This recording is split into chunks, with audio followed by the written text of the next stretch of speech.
శివరాత్రి రోజున వనదుర్గ అమ్మవారి దగ్గరకు వేలాది మంది భక్తులు ఎందుకు వెళ్తారో తెలుసా? శివయ్యకు ఈ గుడికి ఉన్న సంబంధం ఏంటి? ఈ క్షేత్రానికి మహాభారతంతో సంబంధం ఉంది. పరీక్షిత్ మహారాజు ఒక ఋషిని అవమానించగా పాము కాటుకే మరణించుగాక అనే శాపం పొందాడు. అలాగే ఆ రాజు పాము కాటుతో మరణించాడు. తండ్రి మరణంతో మండిపోయిన రాజకుమారుడు జనమేజయుడు ప్రపంచంలోని నాగులను నాశనం చేయడానికి సర్పయాగం ప్రారంభించాడు. ఆకాశం నుంచి పాములు అగ్నిలో పడిపోతుంటే సృష్టి సమతుల్యం కూలిపోతుంది. అప్పుడు దేవతలు పరమశివుణ్ణి ప్రార్థించారు. అప్పుడు శివుని తలపై ఉన్న గంగాదేవి మంజీరా నదిగా మారి 7 ప్రవాహాలుగా విడిపోయి యజ్ఞాగ్నిని ఆర్పివేసింది. అందుకే ఈ ప్రదేశం పేరు ఏడుపాయలుగా ప్రసిద్ధి చెందింది. అందుకే ఇక్కడ శివుడు మరియు ఆదిశక్తులు వేరు కావని భక్తుల విశ్వాసం.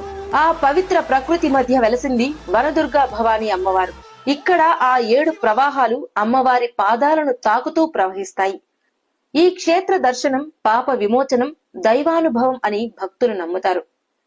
అమ్మవారిని దర్శిస్తే శివుని కృప కూడా లభిస్తుందని, శివశక్తులు ఒక్కటేనని భక్తుల విశ్వాసం. అందుకే శివరాత్రి రాత్రి ఇక్కడ జాగరణలు, దీపారాధనలు, ప్రత్యేక పూజలు ఎంతో భక్తి శ్రద్ధలతో జరుగుతాయి. మీరు శివయ్య భక్తులైతే ఓం నమ శివాయ అని కామెంట్ చేసి మా పేజీని ఫాలో అవ్వండి. ఇలాంటి పవిత్ర క్షేత్రాల దైవ కథలను మరిన్ని మీ ముందుకు తీసుకొస్తాం.